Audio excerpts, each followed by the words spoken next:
I am Harold Brennan, 67 years old, and for the past 4 months, I have been pretending to be a fool. Last Saturday night, I hosted a dinner to celebrate what would have been my 50th wedding anniversary with my late wife, Margaret. 200 guests, a ballroom at the Palmer House in Chicago, and my son-in-law, Derek, sitting 3 seats away from me, carefully stirring something into my bourbon when he thought no one was looking. He smiled at me across the table, that same confident, charming smile that had won my daughter's heart 6 years ago. I smiled back. What he didn't know was that I had been watching him for months. What he didn't know was that the glass he had just poisoned was not the one I was going to drink. Before I tell you what happened when his own brother took that drink instead, I want to know where you're listening from tonight. Drop your city in the comments. And please, hit subscribe if you believe that underestimating an old man is one of the most dangerous mistakes you can make. The ballroom was beautiful. Margaret would have loved it. Crystal chandeliers, white roses on every table, a string quartet playing the same song we had danced to at our wedding in 1975. I had spent nearly $80,000 on this party, and I hated every second of it. Not because of the money, I had plenty of that, but because this party was not a celebration. It was a trap. I stood at the head table, looking out at the crowd. Old friends from the construction business, former employees of Brennan & Sons, the company I had built from a single truck and a dream into one of the largest commercial contractors in the Midwest. City councilmen, architects. Even the mayor's deputy was there, nursing a martini and laughing too loudly at something my accountant said. And then there was my family table. My daughter, Melissa, was sitting next to her husband, Derek. She was wearing a blue dress that Margaret had picked out for her years ago, before she got sick. Melissa looked tired. She always looked tired these days.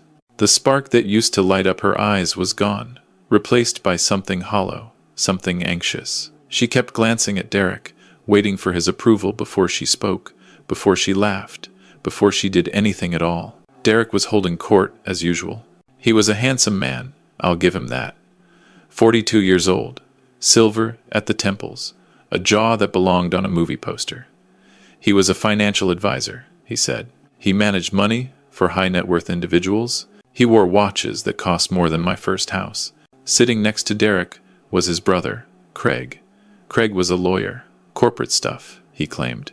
He was quieter than Derek, but his eyes were always moving, always calculating. The two of them together reminded me of wolves circling a wounded deer. And tonight, I was the deer. I tapped the microphone. The feedback squeal cut through the room.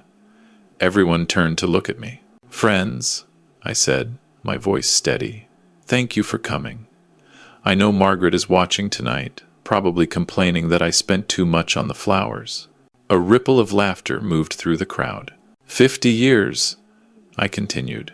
50 years since that stubborn, beautiful woman agreed to marry a kid with dirt under his fingernails and a pickup truck held together with duct tape. She believed in me when no one else did. She built this life with me, brick by brick. I paused. I looked at Melissa. She was crying softly, dabbing at her eyes with a napkin. Derek had his hand on her shoulder, but he was not looking at her. He was looking at me. His smile was perfect. His eyes were cold. "And now," I said, "I am blessed to be surrounded by the people she loved most. My daughter, my family, my friends." I raised my glass. "To Margaret." The room echoed the toast. "To Margaret." I watched Derek. He raised his glass, took a sip, and then set it down. His eyes flicked to the glass in front of me, the one he had doctored.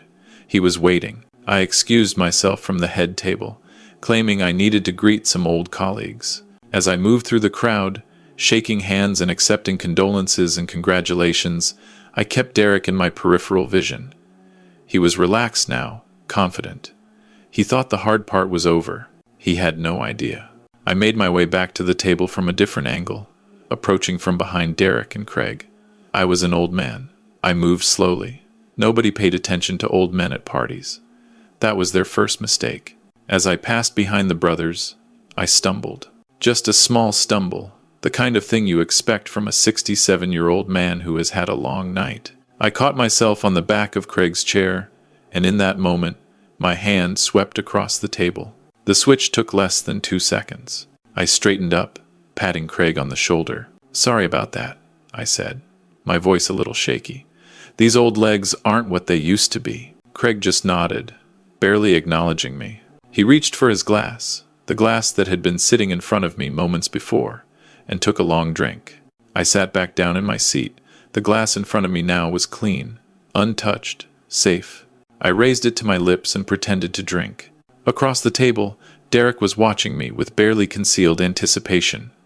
He was waiting for something, a stumble, a slurred word, a sign that the drug was taking effect. I gave him nothing. His smile began to falter. And then, beside him, Craig made a strange sound. It started as a cough. Then Craig's hand went to his throat. His face, which had been ruddy from the wine, suddenly drained of all color. He tried to stand, but his legs gave out. He grabbed the edge of the table, sending glasses and silverware crashing to the floor. "Craig!" Derek shouted, jumping to his feet. "Craig! What's wrong?" But Craig could not answer. His eyes rolled back in his head, and he collapsed onto the floor, his body jerking in violent spasms. The ballroom erupted into chaos. Someone screamed. A waiter dropped a tray. People rushed forward, forming a circle around Craig's convulsing body. "Call 911, someone yelled. "Give him space. Is there a doctor here?" I did not move. I just sat in my chair, watching. And then I looked at Derek. He was not looking at his brother. He was staring at me. His face was white. His hands were shaking. And in his eyes, I saw something I had been waiting 4 months to see. Fear. The ambulance arrived in 7 minutes. The paramedics worked on Craig right there on the ballroom floor, stabilizing him before loading him onto a stretcher. The party was over. Guests were ushered out by hotel security. The beautiful white roses were trampled underfoot. I rode in my own car to the hospital. Ben Holloway, my attorney, and the only person I trusted completely, was behind the wheel. "It worked," I said quietly. Ben nodded. He did not smile. There was nothing to smile about. We had just watched a man nearly die. But that man had been coming for me. And now, finally, I had proof. The emergency room at Northwestern Memorial was a harsh contrast to the elegance of the Palmer house. Fluorescent lights, the smell of disinfectant, the constant beeping of monitors. Derek was pacing in the waiting area. Melissa was sitting in a plastic chair, her face buried in her hands. She was sobbing. I walked over to her and put my hand on her shoulder. "Dad," she whispered, looking up at me. "What happened?" "Craig just collapsed. He was fine 1 minute, and then he just—" "I know, sweetheart," I said, "I know." Derek stopped pacing. He looked at me with those cold, calculating eyes. "You were sitting right there," he said. His voice was tight, controlled. "Did you see anything? Did Craig eat something strange? Drink something?" I shook my head slowly. "I don't know, Derek. I'm an old man. I don't notice much these days." He stared at me for a long moment. I could see the gears turning in his head. He was trying to figure out what had gone wrong. He had put the drug in my glass. He had watched me drink from it. So why was I standing here, perfectly lucid, while his brother was fighting for his life? The answer, of course, was that he had not watched me drink from it. He had watched me raise it to my lips. He had assumed the rest. Never assume anything about a man who has spent 40 years building a business in Chicago. A doctor emerged from the treatment area. She was young, maybe 35, with tired eyes and a clipboard. "Family for Craig Mercer?" We all stood up. "He's stable," the doctor said. "We pumped his stomach and got most of it out of his system. But I need to tell you what we found." She looked at each of us in turn. His blood work came back positive for a significant dose of flunitrazepam. That's Rohypnol, the date rape drug. In the amount we found, it would cause severe disorientation, memory loss, and in some cases, seizures, like the one Mr. Mercer experienced. Melissa gasped. "Someone drugged him? At the party? Who would do that?" The doctor's expression was grim. "That's not for me to determine. But I am required by law to report this to the police. This was not an accident. This was a deliberate poisoning." Derek's face was a mask, but I could see the sweat forming on his forehead. I could see the slight tremor in his hands. "The police," he said slowly. "Of course, we'll cooperate fully." I said nothing. I just watched him. And I waited. The police arrived within the hour. 2 detectives, a man and a woman, both with the weary expressions of people who had seen too much. They interviewed each of us separately in a small consultation room. When it was Derek's turn, I watched him walk through the door with that confident stride, that charming smile already in place. He was in there for 45 minutes.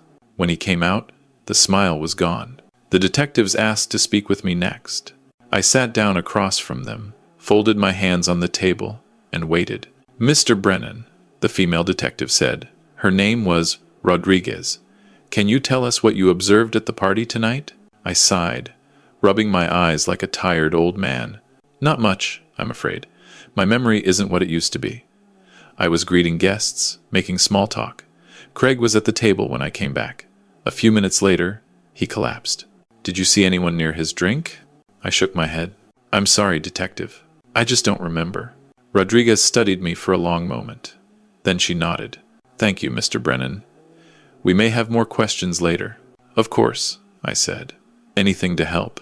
I walked out of that room and found Derek standing in the hallway, watching me. "Rough night," I said mildly. He did not respond. He just stared at me with those cold eyes, and I could see him trying to figure it out, trying to understand how his perfect plan had gone so wrong. I patted him on the shoulder as I walked past. "Get some rest, son. You look like you've seen a ghost." I did not go home that night. Ben had booked me a suite at the Four Seasons, far from my house, far from Derek and Melissa. I sat in the dark, looking out at the lights of the city, and I thought about how I had gotten here. It started 8 months ago, right after I sold Brennan and Sons. 40 years of my life, sold to a national construction conglomerate for $38 million. I was not sad to see it go. I was tired. Margaret had been gone for 2 years, and without her, the work felt empty. I wanted to rest. I wanted to travel. I wanted to spend time with Melissa and whatever grandchildren might eventually come. But then the questions started. Derek was the first to bring it up. We were at dinner, just the 3 of us, a month after the sale closed. "Harold," he said, using my first name the way he always did, as if we were equals. "I've been thinking about your portfolio. 38 million is a lot of money to just let sit in a bank account. You need active management. Strategic investment." I smiled politely. "I appreciate the concern, Derek, but I have my own people." He leaned forward, his eyes intense. "Your people are old school, Harold. They don't understand modern markets. I manage portfolios for clients with twice your net worth. Let me show you what I can do." I declined, politely but firmly. The following week, Melissa called me. She sounded nervous, rehearsed. "Dad," she said, "Derek and I have been talking. We're worried about you. You're getting older, and managing all that money on your own, it's a lot of stress. Maybe you should let Derek help. He really knows what he's doing." I told her I would think about it. I did not think about it. I called my attorney instead. "Ben," I said, "something is wrong. I need you to look into my son-in-law." Ben Holloway had been my lawyer for 20 years. He was a careful man, a thorough man. He did not ask questions. He just got to work. 2 weeks later, he came to my house with a thin manila folder. "You were right to be suspicious," he said, spreading documents across my kitchen table. "Derek Mercer is not a financial advisor. I mean, he has the license, but he hasn't had a legitimate client in 3 years. Then what does he do?" Ben pulled out a bank statement. "He runs what appears to be a Ponzi scheme, small scale, but growing. He takes money from new investors and uses it to pay returns to old investors. Classic pyramid structure. He's also heavily in debt. Credit cards, personal loans, a second mortgage his wife doesn't know about. His wife, my daughter." I stared at the documents. "How much does he owe?" Ben hesitated. "Best estimate? About 2.4 million. And his creditors are getting impatient. Some of them are not the kind of people you want to owe money to." I sat back in my chair. "So he married my daughter to get to my money." "It appears so," Ben said quietly. "I'm sorry, Harold." I was not sorry. I was furious. But fury is a young man's emotion. I was 67 years old. I had learned to channel my anger into something more useful. What else did you find? Ben pulled out another document. His brother, Craig. He's a lawyer, but he specializes in elder law, specifically guardianship and conservatorship cases. I felt a chill run down my spine. They're not just trying to steal my money, I said slowly. They're trying to take control of me. Ben nodded. I believe so. If they can get you declared mentally incompetent, they can become your legal guardians. They would have complete control over your assets, your medical decisions, everything. And Melissa? Ben hesitated again. I don't know. She might be part of it. Or she might be a victim too. Derek is controlling, manipulative. It's possible she doesn't know the full extent of what her husband is planning. I looked at the folder, at the bank statements and legal documents and photographs of Derek meeting with men in expensive suits in dimly lit restaurants. So what do we do? I asked. Ben looked at me with those calm, steady eyes. We set a trap. The anniversary party was my idea. A grand celebration, 200 guests, the perfect setting for Derek to make his move. I knew he was desperate. His debts were coming due. His scheme was on the verge of collapse. He needed my money, and he needed it fast. I made it easy for him. In the weeks leading up to the party, I started acting confused. I forgot names. I repeated stories. I misplaced my car keys and found them in the refrigerator. I let Derek catch me staring blankly at financial documents, as if I could no longer understand them. Dad, Melissa said one evening, her voice thick with concern. Are you feeling okay? You seem distant lately. I'm fine, sweetheart, I said, patting her hand. Just tired, old age catching up with me. But I watched her exchange a look with Derek, a look that said this is working. Ben hired a private security firm to install hidden cameras in my house. We monitored Derek's phone calls, his emails, his meetings. We built a file so thick it could break a man's foot if you dropped it. And then, 3 days before the party, we caught him on camera. He was in my study, the one room he thought I never used. He was on the phone with Craig. Saturday night, Derek said, his voice low. The anniversary party. Harold will be emotional, off balance. I'll put the stuff in his drink during the toast. He'll start acting confused, slurring his words. By the end of the night, everyone there will have seen him having a public breakdown. I watched the footage with Ben, my hands clenched into fists. Then what? Craig's voice came through the speakerphone. We need to move fast. I've already got the paperwork ready, Derek said. Emergency guardianship petition. I'll file it Monday morning. By Tuesday, we'll have control of his accounts. We can move the money before anyone knows what happened. And Melissa? Derek laughed. It was a cold, ugly sound. She'll do whatever I tell her. She always does. Once the old man is locked up in a memory care facility, she won't have anyone else. She'll sign whatever I put in front of her. Ben stopped the recording. That's enough, he said. We have him. I shook my head. Not yet. I want him to try it. I want him to think he's won. And then I want to watch his face when it all falls apart. And that's exactly what happened. 3 days after the party, Derek called me. Harold, his voice was tight, controlled. We need to talk.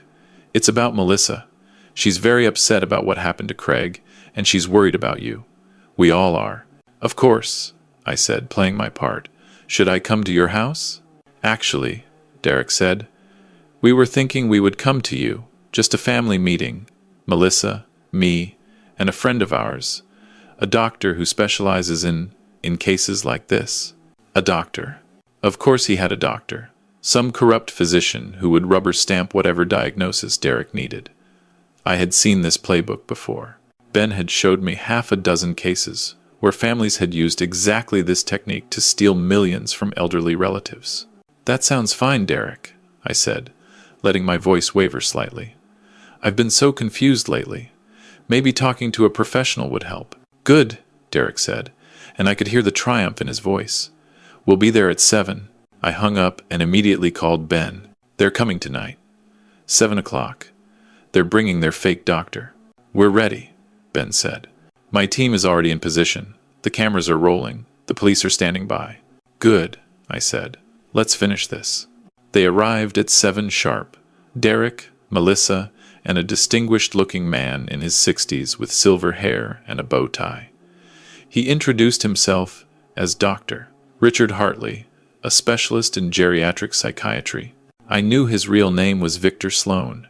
His medical license had been revoked 5 years ago for falsifying patient records. Ben had dug up everything. "Harold, doctor," Hartley said, extending his hand. "Your family is very concerned about you.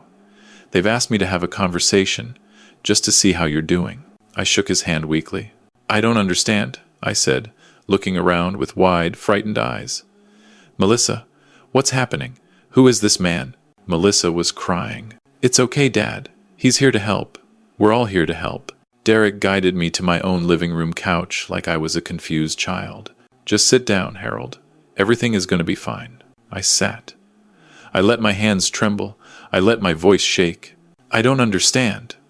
I don't understand what's happening." Dr. Hartley sat across from me, his expression full of practiced concern. "Harold, your family tells me you've been experiencing some confusion lately. Forgetting things, getting lost, having difficulty managing your affairs." I shook my head. "I don't think so. I feel fine. I just get tired sometimes." "That's very common," Hartley said smoothly. "Denial is often the first sign of a deeper problem. Your family loves you, Harold. They want to make sure you're safe." "Safe?" Derek stepped forward. "Dad, we've been talking to some people.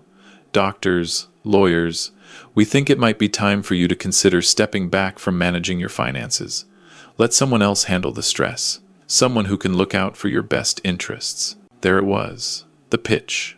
The con. The moment they had been building toward for months. I stammered, looking from face to face. "I don't know. This is all so sudden." "It's not sudden," Derek said, his voice hardening slightly. "We've been seeing the signs for months. The confusion, the paranoia.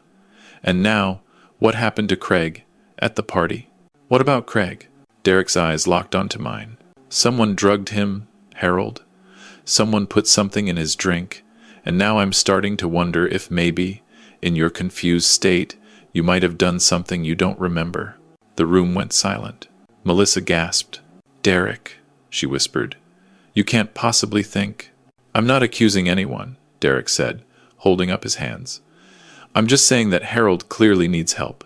He needs to be somewhere safe, where he can't hurt himself or anyone else."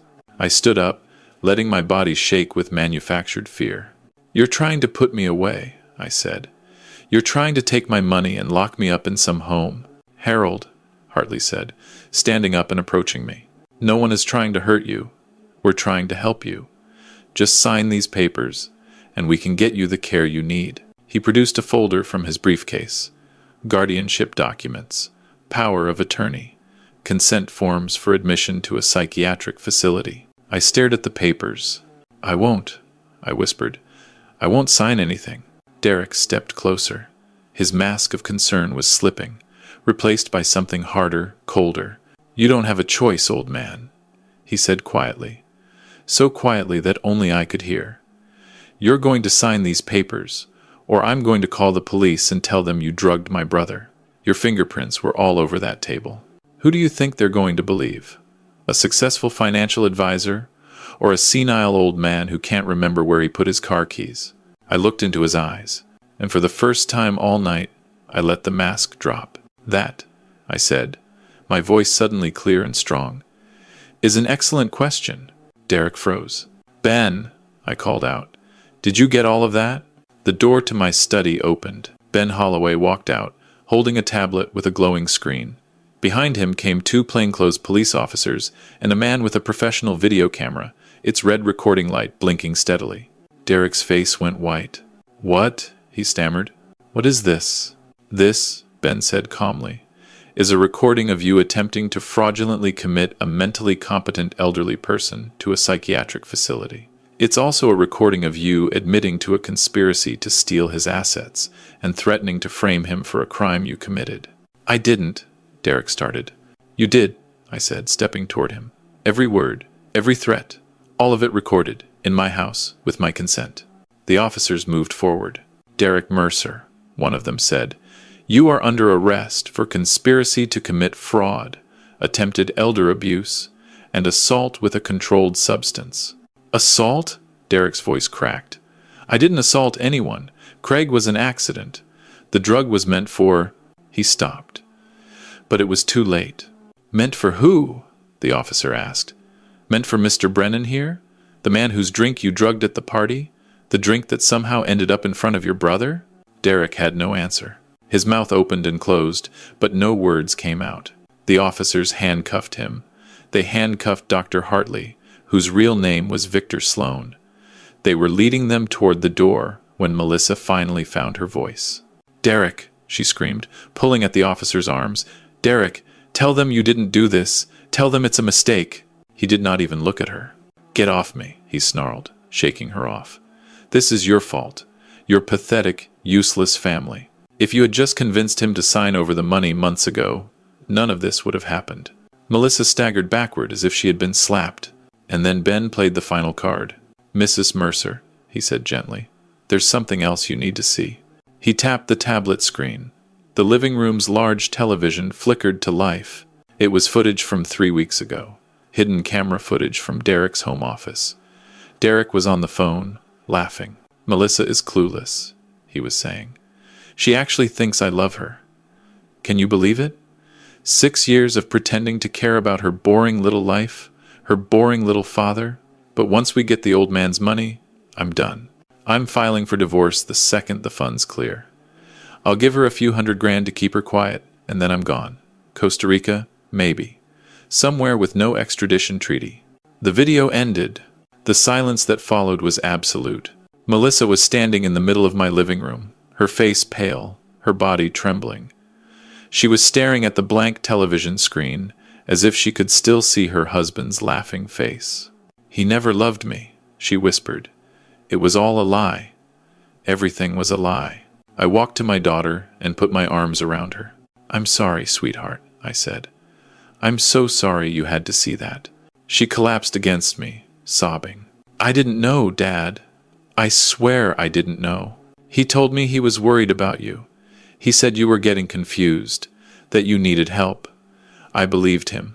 I believed everything he said." "I know," I said, holding her tight. "I know." The officers took Derek and Sloan away. Ben and his team packed up their equipment, and I sat with my daughter on the couch, holding her hand as she cried for the life she thought she had, the husband she thought she knew. It was 3 a.m. before she finally fell asleep. The trials came 6 months later. Derek's case was straightforward. The video evidence was irrefutable.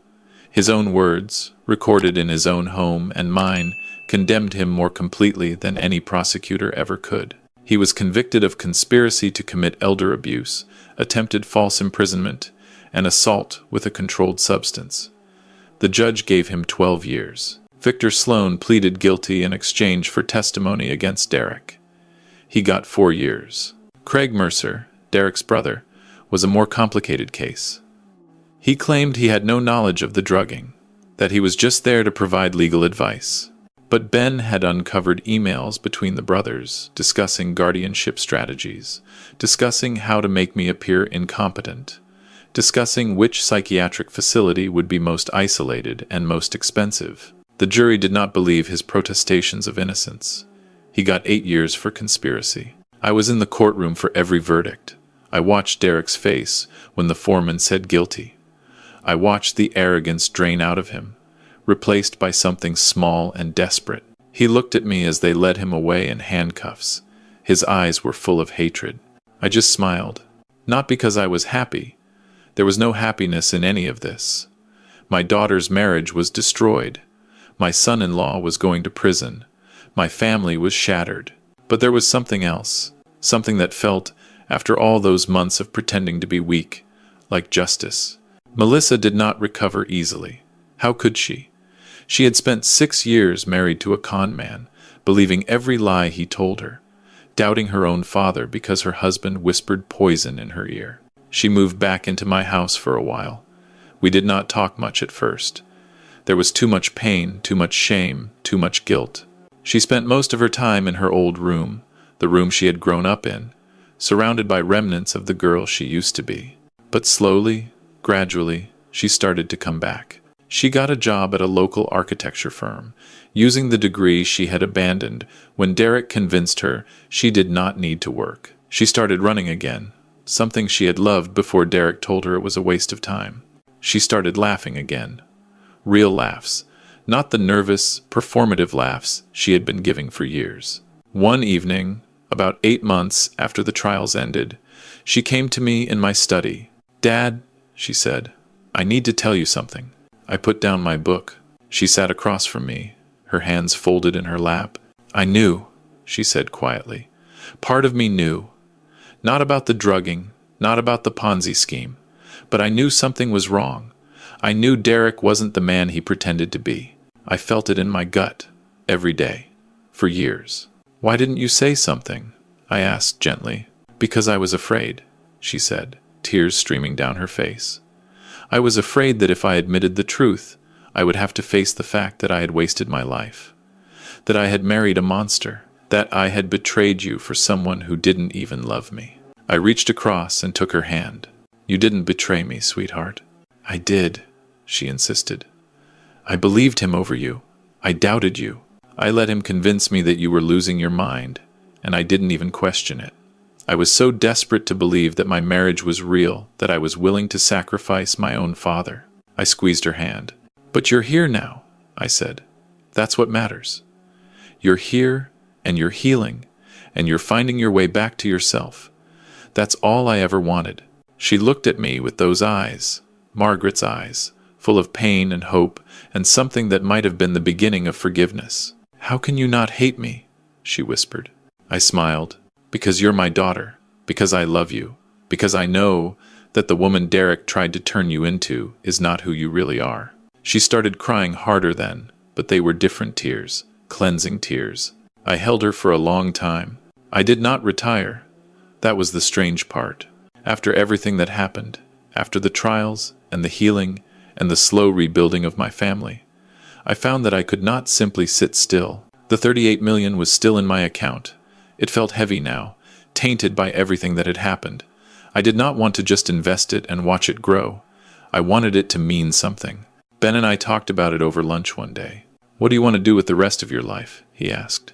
I thought about it for a long moment. "I want to help people," I said. "People like me. Old men and women who are being targeted by their own families. People who don't have the resources to fight back." Ben nodded slowly. "We could start a foundation. Legal defense. Investigation services. The whole package." I looked at him. "You would do that? Give up your practice to run a nonprofit?" Ben smiled. "Harold, I've spent 30 years helping rich people get richer. Maybe it's time I did something that actually matters." So we did it. We incorporated the Brennan Foundation 6 months later. We hired a staff of young, hungry lawyers and a team of investigators who specialized in financial crimes. We set up a hotline for elderly people who suspected they were being exploited by family members. The calls started coming almost immediately. A woman in Florida whose son was trying to get her committed to steal her pension. A man in Arizona whose daughter-in-law was slowly poisoning him with his own medication. A couple in Minnesota whose nephew had already stolen $200,000 and was coming back for more. We helped them all. It wasn't glamorous work. It wasn't the kind of thing that makes headlines. But every time we stopped a predator, every time we put a con artist in prison, every time we gave a frightened old person their life back, I thought about what Derek had tried to do to me, and I smiled. Melissa works at the foundation now. She started as a volunteer, answering phones and organizing files, but she had a gift for it. She understood, better than anyone, how these predators operated. She could spot the patterns, the manipulation tactics, the lies that sounded so much like love. Now she's our director of victim services. She sits with the families, holds their hands, tells them her own story. She shows them that it's possible to survive this, that it's possible to come out the other side stronger than you were before. I'm proud of her. Prouder than I've ever been. Last week, I was sitting in my office at the foundation, reviewing case files, when Melissa knocked on the door. "Dad," she said, "there's someone here to see you." She stepped aside, and a young man walked in. He was in his 20s, nervous, clutching a folder to his chest. "Mr. Brennan," he said, "my name is Jason. My grandmother is in trouble. Her new boyfriend is trying to take everything she has. The family lawyer says there's nothing we can do, but I heard about your foundation, and I thought maybe you could help." I looked at this young man, this grandson, who loved his grandmother enough to fight for her. I thought about Derek, about the trial, about the look on his face when the guilty verdict came in. I thought about Melissa, about how far she had come, about the woman she was becoming. And I thought about Margaret, who had always believed that the measure of a life was not what you built for yourself, but what you built for others. "Sit down, Jason," I said. "Tell me everything." He sat. He talked. I listened. And when he was finished, I picked up the phone and called Ben. "We have a new case," I said. "Get the team together." I hung up and looked at Jason. "We're going to help your grandmother," I said. "That's a promise." He started to cry. "Thank you," he said. "Thank you so much." I shook my head. "Don't thank me yet. Thank me when she's safe." He nodded, wiping his eyes. I walked him to the door, and as I watched him leave, I thought about what Derek had said to me that night in my living room. Who do you think they're going to believe? A successful financial advisor or a senile old man? I smiled. They believed the senile old man, Derek. They believed every word. And that, I suppose, is the lesson. Never underestimate an old man with nothing left to lose and everything to fight for. Never assume that gray hair means a weak mind. Never mistake kindness for weakness or patience for surrender. Because the moment you do, the moment you let your guard down, that's when the trap springs shut. And by then, it's far too late. If you've made it this far, thank you for listening. My name is Harold Brennan. I'm 68 years old now. I run a foundation that helps people like me. And every single day, I wake up grateful for the life I still have. Drop a comment and tell me what you think. Was my trap justified? Did Derek get what he deserved? And if you have a story of your own, a story about someone who tried to take advantage of you or someone you love, reach out. Maybe we can help. Until next time, remember, the wolves are always watching, but so are we.